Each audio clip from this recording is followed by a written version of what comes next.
오늘 우리에게 주시는 하나님의 말씀은 신약성경 로마서 12장 1절과 2절, 2절 말씀이 되겠습니다. 신약성경 256페이지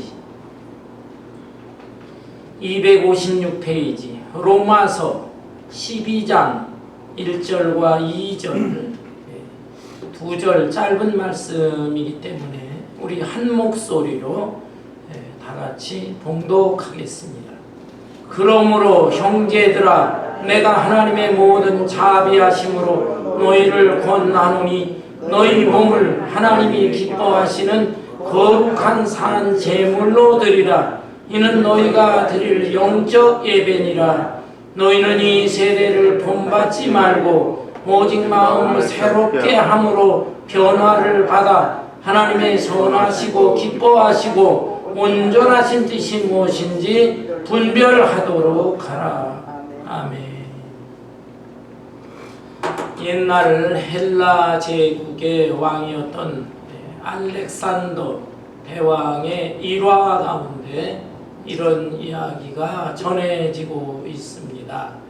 그 당시 어느 부대에 한 병사 이름이 이 알렉산더 대왕과 똑같았다고 합니다. 그런데 이 병사는 참 말도 누라고 또 행실도 민첩하지 못하고 군인으로서 적합한 모습을 보이지를 못하고 있었어요. 또 상관의 명령에 제대로 복종하지도 않고 엉터리 생활을 했습니다. 그래서 다른 동료 병사들로부터 욕을 먹는 거예요. 함께 이렇게 참 벌을 받고 하니까 같은 병사들로부터 욕을 먹고 또 상사들로부터 징계도 받고, 그러나 그렇게 함에도 고쳐지지를 않았습니다. 이 소문이 알렉산더 대왕의 귀에까지 들렸어요. 알렉산더 대왕은 어느 날 은밀한 가운데 밤중에 이 부대를 찾아갔습니다. 그리고 이 병사를 따로 만났어요. 이 병사는 대왕인 줄 알고 두려워 벌벌 떨었습니다. 대왕은 질문을 합니다. 내 이름이 뭐냐? 네, 알렉산더입니다. 너의 행실이 좋지 못하다. 네가 군대 질서, 체계, 규율을 따르지 않는다는 소문을 다 듣고 있다. 내가 너한테 명령한다. 너는 행실을 고쳐야 된다. 그렇지 않으면 너는 내 이름을 바꿔라. 내 행실 때문에 나의 명예까지 누를 끼치고 있다. 그러니 내 자신이 변화되든지 아니면 내 이름을 바꾸든지 하라. 이렇게 준엄하게 명령을 내렸다고 합니다. 여러분, 우리는 모두 다 크리스찬입니다. 크리스찬이라고 하는 뜻은 그리스도에게 속해 있다라는 뜻입니다. 쉬운 말로 예수 믿는 사람이다 라는 뜻이에요. 그러나 우리의 언행, 생활, 태도, 이런 모습 속에서 크리스찬다운 모습이 보이지 않을 때 우리는 세상 사람들로부터 손가락질을 받을 것입니다.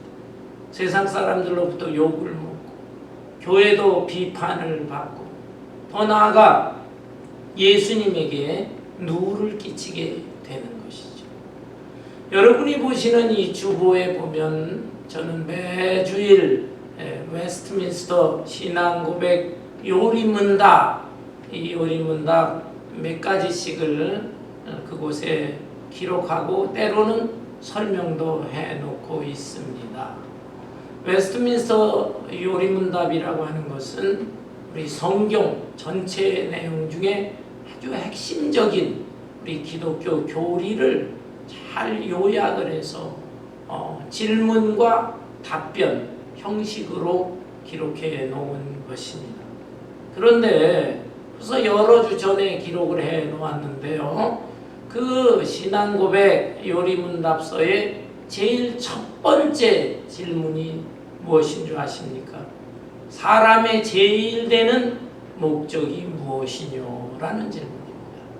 사람이 인생을 살면서 첫 번째로 살아가는 삶의 목적이 무엇이냐? 답변이 이렇게 되어 있어요. 하나님을 영화롭게 하고 영원토록 그를 즐거워하는 것입니다. 내가 살아가는 인생의 목적은 나를 위해서 살고 나를 기쁘게 하기 위해 사는 게 아니라 하나님을 영화롭게 하고 하나님께 영광을 돌린다는 말이에요. 그리고 영원토록 하나님과 함께 교제하면서 사는 것을 즐거워하는 것이다 라는 거예요. 그런데 우리가 이렇게 살지 못하고 세상 사람들보다 나은 모습이 없고 어떤 때는 세상 사람들보다도 더 못한 모습으로 살아가게 되면 그들은 우리를 욕하고 비판할 뿐만 아니라 우리 예수님 그리고 하나님의 영광을 가리우는 것이 하나님에게 큰 누를 끼치는 거예요. 하나님의 존귀하신 이름에 먹칠을 하는 것입니다. 따라서 우리는 이런 면에서 크리스찬으로서 크리스찬다운 삶을 살아야 될 것입니다. 그러면 우리가 좀 더 구체적으로 어떻게 크리스찬다운 삶을 살 것인가? 오늘 본문 말씀에 잘 기록하고 있습니다. 12장 1절에 보니까 그러므로 형제들아 내가 하나님의 모든 자비하심으로 너희를 권하노니 너희 몸을 하나님이 기뻐하시는 거룩한 산제물로 드리라. 이는 너희가 드릴 영적 예배니라 라고 되어 있습니다. 하나님이 기뻐하시는 예배자의 모습으로 살라라는 거예요. 우리 크리스찬으로서 해야 할 일이 여러 가지 있겠지만은 그것을 전체 총괄적으로 설명을 한다면 하나님이 기뻐하시는 예배자의 모습으로 사는 것이다 라는 뜻이에요. 여러분, 옛날 구약시대에 이스라엘 백성들은 예배를 드릴 때 제사 형식으로 드렸습니다.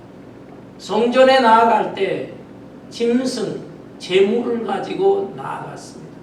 소와 양과 비둘기. 이것은 어떤 때는 송아지를 가지고 어떤 때는 양을 가지고 어떤 때는 비둘기.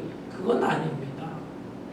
대체로 경제적인 그 상태를 보아서 경제적으로 부한 사람은 송아지를 끌고 나가고 또 중산층에 있는 사람은 양을 끌고 나가고 가난한 사람일지라도 빈몸으로 나갈 수가 없었습니다. 아주 가난한 사람일지라도 비둘기라도 가지고 가는 것입니다.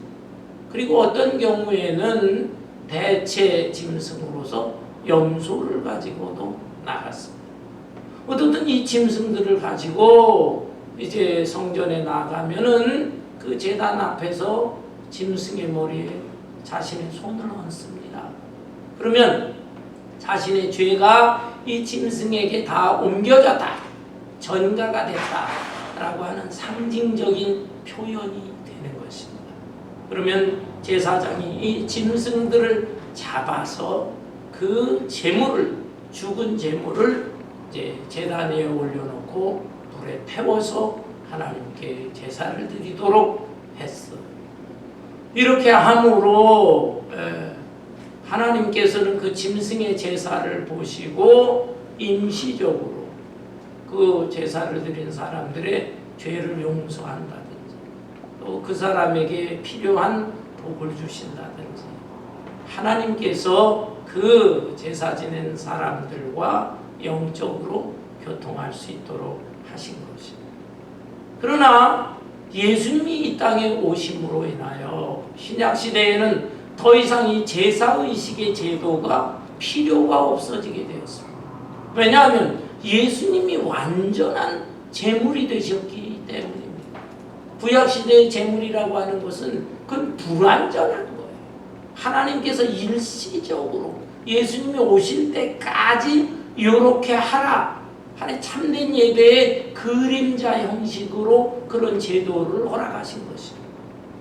예수님의 오심으로 우리가 예수님을 가리켜 무엇이라 표현합니까? 어린 양 예수다. 어린 양. 예수님이야말로 아주 깨끗하고 거룩하고 흠도 점도 어디 부러진 것도 없는 완벽한 제물이시다. 그런 제물로서 십자가에 달려서 희생을 하셨기 때문에 우리는 더 이상의 짐승의 제물이 필요 없는 것입니다. 우리의 죄가 다 이미 예수님에게 옮겨졌어요. 그래서 예수님이 완전한 희생 제물이 되셔서 십자가에 죽으셨기 때문에 우리는 예수님의 이름으로 예배드리기만 하면 되는 것입니다. 그럼 하나님이 받아주시고 우리의 죄도 용서해 주시고 우리의 헌신도 받아주시고 때로는 있어야 할 것, 필요한 것도 채워주시고 하나님께서 우리와 영적으로 교통하시게 된 것입니다. 여러분, 이 은혜를 생각하면 이게 얼마나 감사한 것입니까? 예수님의 은혜가 감사하고 또 예수님을 우리에게 보내주신 하나님의 사랑이 감사한 거예요. 그래서 우리가 예배를 드릴 때마다 우리는 더 이상의 짐승의 제물이라든지 다른 조건이 필요 없는 것입니다. 예수님의 은혜, 하나님의 사랑에 감사한 마음으로 예배드리면 되는 것이고 또 하나는 그래도 우리가 너무 큰 빚을 졌잖아. 은혜의 빚을 졌잖아. 사랑의 빚을 졌잖아요. 그것을 우리가 도저히 그것은 갚을 길이 없지만 그래도 이제는 주님을 위해서 살겠나이다 라고 하는 헌신의 마음으로 예배를 드려야 되는 것입니다. 이것이 올바른 예배다. 올바른 우리 크리스찬들이 해야 할 가장 기본적인 요소 이것은 하나님이 기뻐하시는 예배를 드려야 된다. 그런데 이러한 예배는요 성전에 나와서 드리는 이 예배에만 국한되는 게 아닙니다. 일상생활에서도 이루어져야 되는 것이에요. 여기 본문 1절에 보면 너희 몸을 하나님이 기뻐하시는 거룩한 산제물로 드리라. 우리는 죽은 제물, 죽은 짐승의 제사를 드릴 필요가 없는 거예요. 대신 우리는 예수님이 제물이 되셨지만 우리는 살아있는 제물처럼 성전 교회에서도 그렇지만 일상생활에서도 제물이 무엇입니까? 제물은 헌신하고 또 희생당한 거예요. 그래서 하나님의 거룩한 영광을 위해서 하나님의 뜻을 이루기 위해서 우리도 이 세상에 살면서 헌신과 봉사, 희생의 모습으로 살아야 됩니다. 이것이 산제물의 모습으로 사는 것이에요. 여러분, 이 로마서는 전체가 16장으로 이루어졌어요. 그런데 1장부터 11장까지는 교리에 대한 내용이 기록되어 있고 12장부터 끝장까지는 윤리에 대한 내용이 기록되어 있어요. 1장부터 11장까지 교리에 대한 내용의 핵심이 무엇입니까? 우리 모든 인간들은 다 죄인이다. 이 죄에서 벗어나 자유와 해방을 얻고 구원받는 길은 우리 인간적인 의지나 노력으로 불가능하다. 심지어 구약 성경에 나오는 이 율법의 말씀을 갖다가 그것을 자기가 철저하게 지킨다 할지라도 지킬 수가 없어요. 문자적으로 그걸 지켜보려고 애를 썼지만 문자적으로 지킬 수 있는 사람은 아무도 없다. 그러니까 율법을 지키려고 노력한다 그래서 죄사함 받고 구원받는 게 아닌 것이다. 오직 하나님의 아들 인간으로 오셨지만 죄가 없으신 완전한 인간 되시는 이 예수님이 내 죄를 담당하셨고요. 이 사실을 의심 없이 믿고 그 예수님을 내 영혼의 구주, 내 인생 삶의 주인으로 그렇게 모시면서 살아가게 될 때 그 사람이 죄 다 용서받고 자유와 해방을 얻고 하나님의 자녀로서의 신분을 갖고 살아가는 것이다. 예. 이거를 이제 1장부터 11장까지 가르쳐 주는 거예요. 우리는 이 교리, 이 진리를 통해서 다 귀한 은혜를 받았어요. 그럼 은혜를 받은 사람으로서 우리는 어떻게 살아야 되느냐? 윤리, 실천적인 내용이 바로 12장부터 끝장까지 쭉 이루어져 있다. 근데 그 모든 실천적인 내용의 서론적인, 이 서두의 총괄적인 내용으로 이 2절의 말씀을 요약해 온 것이다. 너희 몸을 하나님이 기뻐하시는 산 제물로 드리라. 이것이 영적 예배니라. 도대체 무슨 뜻인가? 성전에 나와서도 우리가 몸을 바쳐서 거룩하게 산 제물로 드리라. 여기에 몸은 우리의 육신만이 아니에요. 우리의 마음, 또 우리의 영혼, 그리고 우리의 생각, 우리의 이 전인격적인 것, 이걸 다 포함하는 뜻으로서의 몸이에요. 그래서 이런 내 전인적인 모든 것을 하나님 앞에 바치라. 죽은 제물을 바치는 것이 아니라 예수님이 제물이 되셨지만 내가 헌신하고 희생하는 그런 삶을 살겠습니다 라고 하는 마음으로 산제물로 드리라. 이것을 영적 예배니라. 여기에 영적 예배는 영만이 아니라 영만 바치는 게 아니라 영, 마음, 생각, 인격, 전인적인 것을 다 바칠 때 하나님께서 영적 예배니라 했는데 올바른 예배다. 그거야말로 참된 예배다 라고 하는 거죠. 그런데 이러한 성전에서 드리는 이 예배가 중요하지만 이것으로 국한되지 말고 일상생활에서도 이런 예배자의 모습으로 살아라. 성전 예배는 중요합니다. 왜냐하면 예수 믿는 사람들이 공적으로 모이는 거잖아요. 그래서 함께 모여 예배를 드리게 될 때 여기에는 설교자가 있어요. 그래도 성경을 깊이 진리를 아는 설교자가 모인 사람들에게 알려주는 것입니다. 네, 설교자로서, 교사로서 진리를 밝히 풀어서 알려줘요.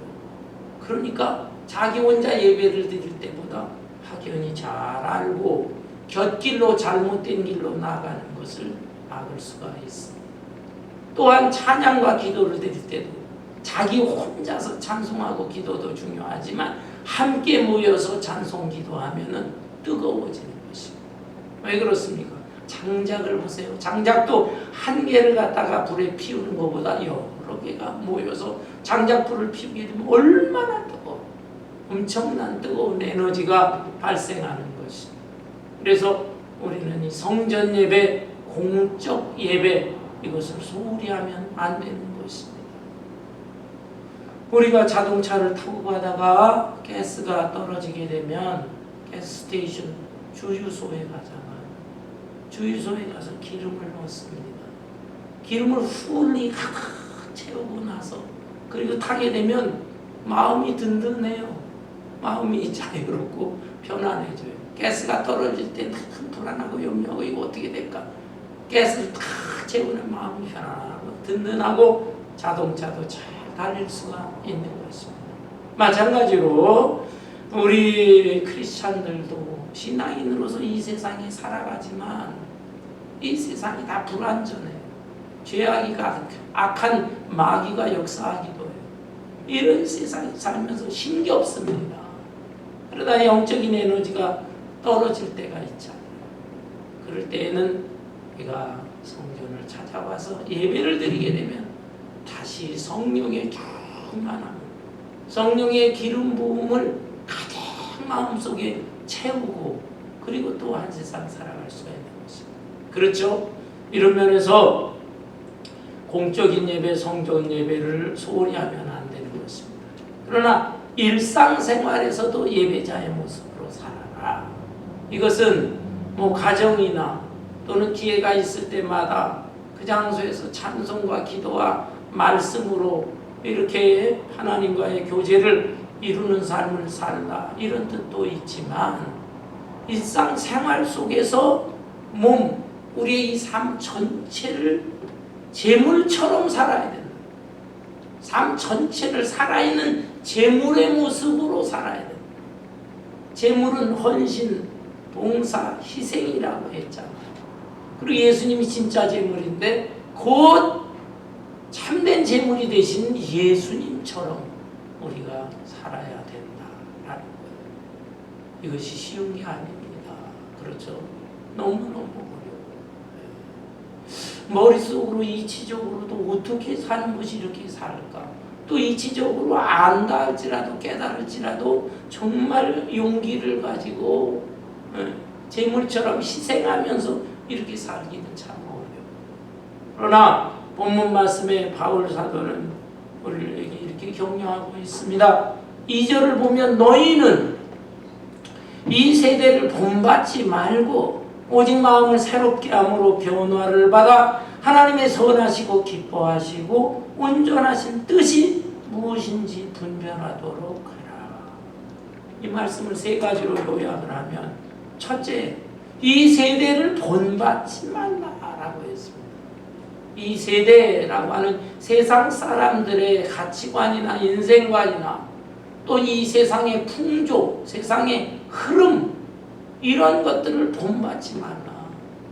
여기에 동화되어서 그들과 그저 바람 부는 대로 물결 치는 대로 이것도 좋고 저것도 좋고 동화된 채로 살아가지 말라, 이런 뜻입니다. 아울러서 두 번째 내용은 무엇입니까? 오직 마음을 새롭게 함으로 변화를 받아. 마음을 새롭게 해야 된다. 만물보다 부패한 것이 인간의 마음이다 라고 했습니다. 마음이라고 하는 것, 이게 참 오묘한 거예요. 이 마음은 눈으로 볼 수도 없네요. 마음은 어떤 형체가 없어요. 마음은 색깔도 없어요. 그런데 이 마음은 있어. 하나님께서 이 마음을 창조하셨는데 이 마음이 더러워져. 이 세상이, 이 죄악된 세상이 된 것은 인간의 마음으로부터 시작된 것이다. 이 만물보다 부패한 인간의 마음인데 이 마음을 새롭게 해라. 어떻게 새롭게 하겠어요? 학교에서는 도덕을 가르칩니다. 바른 생활 윤리를 가르칩니다. 인간으로서 이렇게 살아라. 그 한계가 있어요. 인간의 마음은 이 세상 교육으로 깨끗해질 수가 없습니다. 오직 예수님의 보혈의 피를 통해서 깨끗해집니다. 우리는 거듭난 사람들이에요. 한번 죽었다가 다시 살아난 사람. 예수님을 통해서 예수님과 연합된 삶을 살잖아요. 그래서 예수님이 십자가에 죽을 때 나도 함께 죽은 것입니다. 예수님이 부활하심으로 나도 연합해서 나도 새롭게 부활한 것입니다. 영적으로 우리는 새 사람이 된 사람이에요. 하나님의 자녀가 된 사람. 그러나 아직은 완전하지는 않습니다. 신분은 바뀌었지만, 거듭났지만 우리가 완전히 거룩한 사람이 되기 위해서는 날마다 하나님의 말씀으로 또 기도함으로 하나님과 영적인 교제가 계속 이루어져야 저 영원한 천국에 갈 때까지 계속 이것이 이루어져서 우리가 조금씩 변화가 되어야 하는 것입니다. 예수를 오래 믿은 사람들이라 할지라도 마음이 온전히 깨끗해졌다 장담할 수가 없습니다. 겉으로 볼 때는 저분은 정말 멋있어, 저분은 천사 같은 성도야, 저런 성도 닮았으면 좋겠어, 그래요. 그러나 그런 사람도 어떤 상황에 따라서 속에 있는 그 더러운 죄성이 겉으로 올라올 수가 있습니다. 사람의 마음은 저는 구정물과 같다고 생각합니다. 구정물도 보면요, 어떤 그 구정물 통에 있을 때 오래되면 겉은 그런 데를 볼만해요. 겉은 그래도 뽀요스름해요. 그렇지만 긴 막대기를 다 구정물통을 휘저보세요. 그 밑바닥에 있는 그 음식 찌꺼기, 쓰레기 찌꺼기 5만 개 다 기어 올라옵니다. 아유, 이 더러운 것. 사람도 보면 상대할 때 겉으로 보고 멀리서 보게 되면 저 사람은 천사 같은 사람이야. 그러나 그런 사람일지라도 어떤 상황에 따라 고난과 시련이 닥친다든지 아니면 그 사람에게 그 마음 아픈 상처를 건드린다든지 또는 무슨 자존심을 상하게 한다든지 하면요, 그 밑에 있던 것들이 그냥 막 기어 올라와가지고 딴 사람이 되고, 아니 저 사람이 저랬어, 아니 저 장로님이 저랬어, 저 권사님이 저런 모습이야, 아니 신앙생활 몇십 년 했대는데 아니 저 목사가 어떻게 저런 사람이어서 놀라게 된다. 왜 그렇습니까? 마음속에 가라앉아 있던 그 죄성의 찌꺼기가 나와요. 그것까지도 우리는 계속해서 날마다 마음을 새롭게 함으로 변화를 받아요. 그 변화는 일상생활 속에서도 주님과 교통이 이루어져야 되는 것입니다. 내가 죽은 재물은 아니지만 살아있는 재물로서 하나님 앞에 바쳐지려고 애를 써야 되는 거예요. 하나님과 교제가 이루어져야 되는 거예요. 마음이 새로워질 수가 있습니다. 아울러 세 번째로는 하나님의 선하시고 기뻐하시고 온전하신 뜻이 무엇인지 분별하도록 하라. 하나님의 뜻이 무엇인가? 우리는 성경을 읽으면서 하나님의 뜻을 발견하려고 하고, 그렇지만 또 일상생활, 이 일상생활 얼마나 복잡다단한 세상을 살아가요. 그렇게 그 삶을 살아가면서 이런 상황에서는 어떻게 판단할지 또 어떻게 행동할지 헷갈릴 때가 너무 많은 거예요. 변수가 많잖아요. 그런 경우에 있어서 하나님의 뜻은 무엇일까? 이거 분별하기가 너무너무 어렵잖아요. 그렇지만 그런 가운데서도 잘 하나님으로부터의 지혜를 얻어야죠. 말씀을 통해 지혜를, 기도를 통해 성령의 감동을 통해 지혜를, 내 인간적인 경험을 통해서 얻는 지혜만이 지혜가, 하나님이 주시는 지혜를 통해서 잘 분별하면서 살아야 된다. 이것이 성전 예배로 끝나는 게 아니라 일상생활 속에서의 예배자의 모습으로 살아가는 것이다. 말씀. 20세기 미국의 신학자 중에 유명한 신학자로 리차드 니버라는 분이 있어요. 이분이 여러 권의 책을 썼는데 그 중에 아주 유명한 책으로서 그리스도와 문화라는 책이 있습니다. Christ and Culture.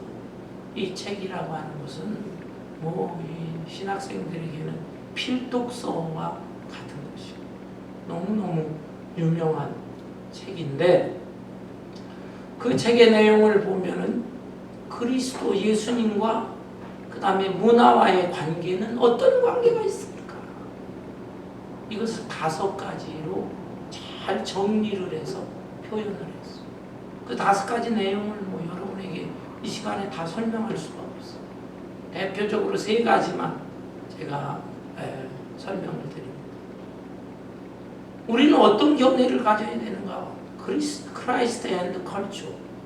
예수님과 이 세상 문화와의 관계, 또 예수님을 믿는 우리 교회 크리스찬으로서의 그로서 이 세상 문화 속에서 우리는 어떻게 어떤 견해와 태도를 취하면서 살아야 될 것인가, 굉장히 중요한 거 아니겠습니까? 첫 번째 견해는 무엇이냐 하면 Christ against culture. 문화를 대립하는 그리스도라는 것. 세상 문화에 대해서 대립하는 예수님, 또 우리 예수 믿는 크리스찬의 모습으로 살아야 된다. 곧 이 뜻은 뭐냐? 본문에는 너희는 이 세대를 본받지 말아라. 이 세상을 죄악시하는 것입니다. 이 세상은 너무나 죄악으로 가득 찬 그런 세상이기 때문에, 이 세상의 것은 모든 것은 다 악한 것이기 때문에 어떻게 해서든 어떤지 가급적 세상 문화에 접하지 말고 그것을 떠나서 살아야 된다. 그것을 강조하고 있습니다. 성경에 보면 이런 내용들이 종종 나오고 본문에도 너희는 이 세대를 본받지 말아라 그랬지만 또 요한일서 2장 15절 16절 유명한 말씀이에요. 이 세상이나 세상에 있는 것들을 사랑하지 말라. 누구든지 세상을 사랑하면 아버지의 사랑이 그 안에 있지 아니하니 이는 세상에 있는 모든 것이 육신의 정욕과 안목의 정욕과 이생의 자랑이니 다 아버지께로부터 온 것이 아니요 세상으로부터 온 것이라. 세상을 완전히 죄악시하고 있잖아요. 그래서 절대로 세상에 물들면서 살아서는 안 된다. 세상과 대립하는 그런 모습으로 살아야 된다. 옛날 고대 터툴리안이라고 하는 교부도 그래요. 또 근세기에는 여러분이 잘 아는 톨스토이 같은 사람이 이러한 견해를 가지고 살았습니다. 세상의 정치, 세상의 사상, 세상의 문화, 세상의 문화에서 타락한 것이다.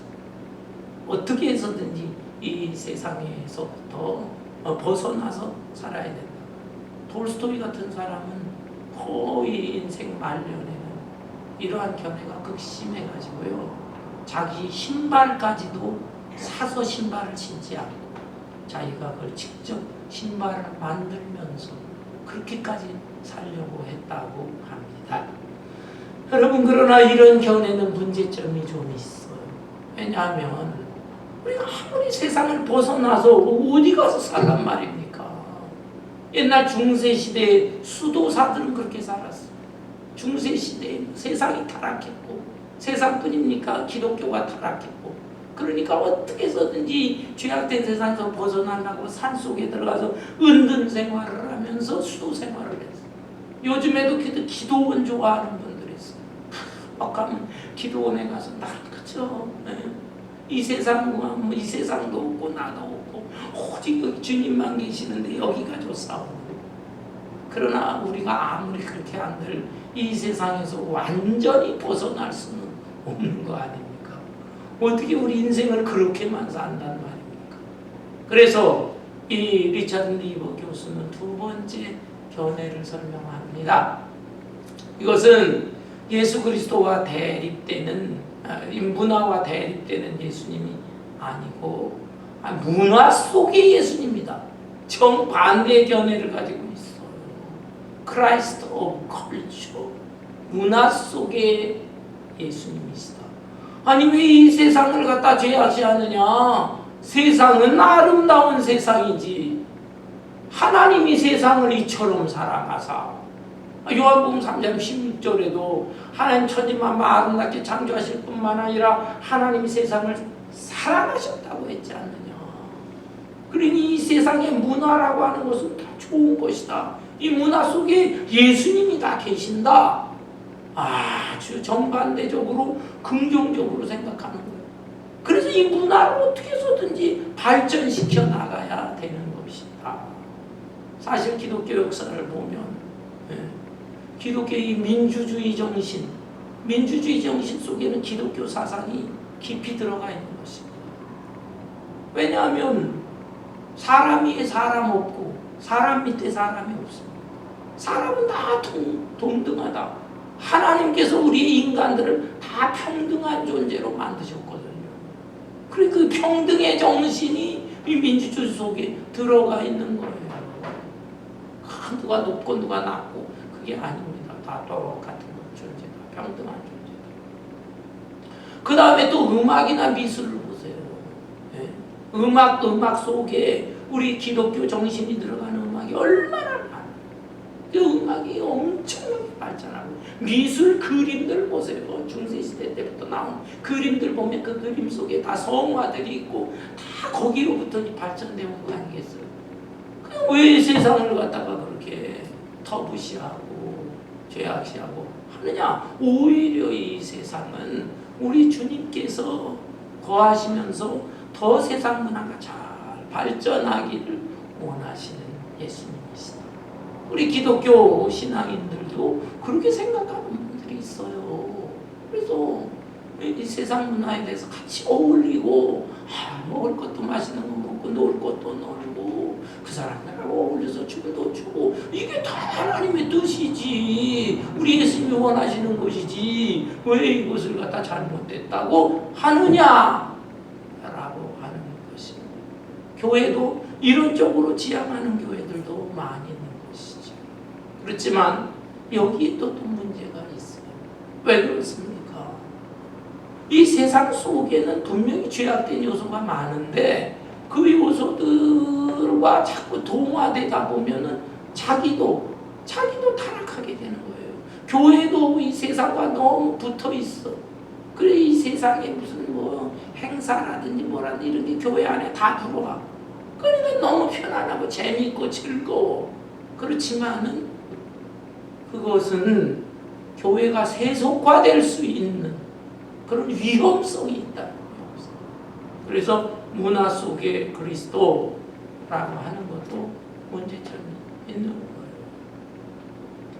다른 견해들이 또한 두 가지 있지만 그러나 이 리차드 니버 교수의 마지막 견해는 무엇이냐 하면은 Christ, the transformer of culture. 예. 이 세상 문화를 변혁시키는 예수 그리스도라는 의미입니다. 이 세상은 분명히 죄악된 요소가 많다. 그걸 인정해야 돼. 그러나 또 한편으로 하나님께서 세상을 아름답게 창조하셨다. 이 두 가지 견해를 다 이해를 해요. 그렇지만은 이 세상은 구원받아야 마땅할 세상입니다. 분명히 불완전한 세상이다. 그러니까 이 세상을 갖다가 변혁시켜야 된다. 우리가 무조건 저 산속으로 도망가고 어디로 도망가고 그렇게 살아서도 안 되고 이 세상 사람들과 그냥 어울려서 살아서도 안 되고 우리가 세상에 살기는 살지만 전혀 다른 가치관과 전혀 다른 인생관을 가지고 그리고 좀 다른 삶의 모습을 가지고 이 세상에 살면서 이 세상의 문화를 갖다가 변혁시켜야 되는 것이다. 이 마지막 견해에 대해서 많은 분들이 동감하고 있는 것입니다. 특별히 우리 기독교 교파 중에서 개혁교회, 장로교회 이런 교파들은 다 이걸 지지하고 있습니다. 우리는 세상에 빛으로 살고 세상에 소금으로 살고 세상을 떠나서 고고하게 사는 사람이 아니고 세상과 동화되어서도 안 되고 세상에 빛으로 살아라. 촛불이 빛을 발하기 위해서는 초가 녹아져야 돼. 그냥 빛을 날 수가 없어. 또한 세상에 소금으로 살아라. 소금이 맛을 내기 위해서는 그냥 맛이 나지 않아. 자신이 또 녹아져야 되는 것입니다. 곧 우리가 제물처럼 희생을 해야 돼. 손해도 볼 줄 알아야 돼. 이렇게 할 때에 우리가 하나님의 자녀요 백성으로서 이 땅에 어떻게 살아야 될 것인가 올바른 삶의 모습으로 실천을 하게 되는 것입니다. 여러분 우리가 이렇게 살아야 돼요. 이렇게 사는 것이 결코 쉽지는 않지만 이걸 하나님이 기뻐하시는 것입니다. 개를 보면요. 개 뭐 여러 종류의 개가 있어요. 그러나 이 개를 둘로 딱 구분할 수가 있어요. 명견과 똥개로 구분할 수가 있어요.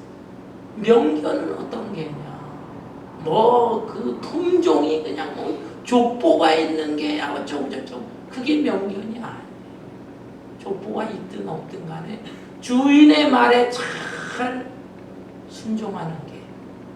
주인이 엎드려 하면 엎드려. 일어나 하면 일어나. 옆으로 한번 뒹굴어.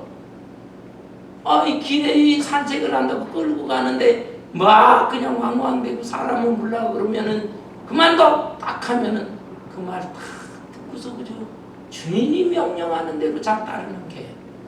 그게가 명견인 것입니다. 똥개는 뭐야? 똥개는 그냥 주인이 뭐 명령을 하든 말든 이게 지 멋대로 내 그냥. 여기저기서 먹을 거 못 먹을 거 먹지 마 그러는데도 그냥 배고프다고 달려가서 먹고, 그 다음에 그 쉬하는 것도 그냥 아무 데서나 하고 지멋대로 하는 게 또 깨달아. 여러분, 우리가 하나님의 진짜 크리스찬으로서 산다는 것은 하나님의 선하시고 기뻐하시고 온전하신 뜻이 무엇인지 분별하면서 그 뜻을 이루면서 사는 것입니다. 이게 분별이라고 하는 것은 단순히 분석한다는 게 아니에요. 무엇이 진리인지 분석만 하는 것이 아니라 마음을 새롭게 하며 변화를 받아 선하시고 기뻐하시고 온전하신 뜻이 무엇인지 잘 분석하면서도 그것을 입증을 할 수 있는 것, 증명을 할 수 있는 것, 그것을 분별이라고 하는 것입니다. 우리가 하나님의 진리를 잘 깨달을 뿐만 아니라 이대로 삶 속에서 실천하는 가운데 저 사람을 보니까 진짜 크리스찬이네, 진짜 하나님의 자녀네, 저 사람이 믿는 예수라면 나도 믿어보고 싶다, 이렇게까지 일반 사람들에게 인정을 받을 수 있어야 하겠습니다.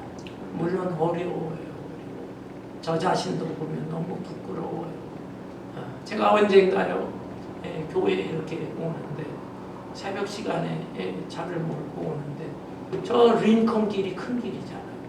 링컨길에서 이제 오렌지 올리브길 교회 앞길로 라이턴을 해가지고 쭉 내려오는데요.